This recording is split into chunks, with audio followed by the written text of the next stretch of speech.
There are a lot of reasons why people get stuck when they're wanting to accomplish something. One of the reasons why is they might struggle with feeling conflicted inside. Like a part of them might feel ready for the change, and another part might feel scared or hesitant. Or perhaps they have a full plate and have gotten busy with other things pulling them in different directions. But an even more covert reason is that they've gotten used to the way things have been, the status quo. So they settle for whatever is and postpone their dreams and goals for another few months or even years. But sometimes we're missing the mark simply because somewhere inside we're waiting for permission.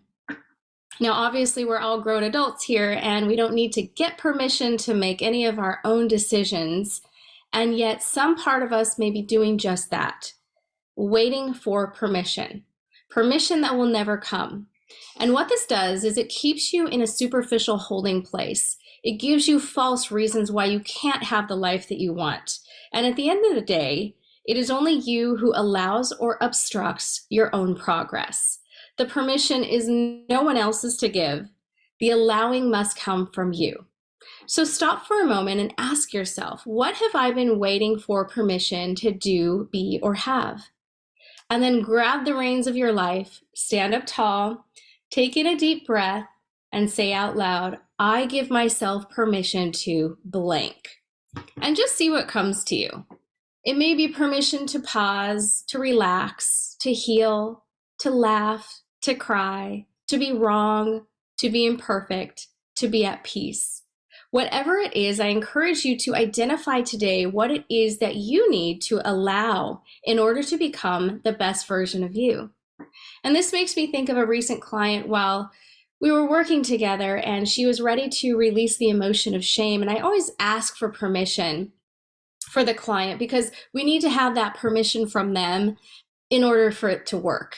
So when I asked her for permission to finally release the deepest of those layers, which was shame, she was hesitant. And a part of her was wondering, what would that mean for her? How would I survive without it? She had identified so much of her life with the emotion of shame that she was afraid of who she'd be without it. In fact, there were times in her life where it actually protected her and got her the things that she needed in life. How would she be able to get results in life now?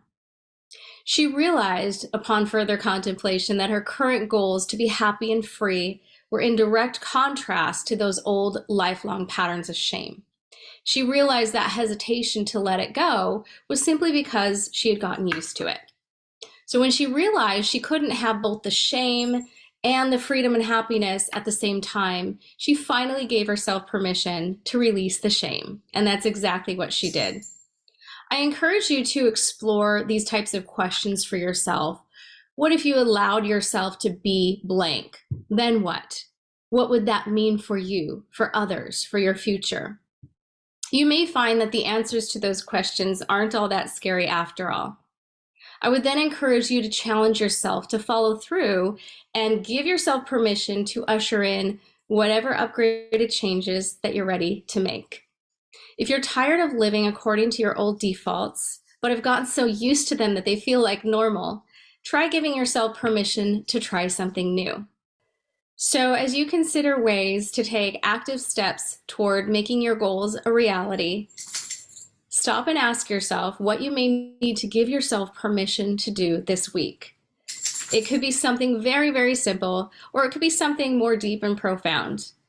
Ask yourself this question and allow your unconscious mind, allow your intuition to guide you in that answer, and then take heed. I promise you that you will move forward faster and you will be more aligned with the energy moving forward. I hope this has supported you in taking active steps towards your goals. Feel free to share this with anyone who might need to hear this message. Thank you for joining me, and I'll see you next time on Life by Design.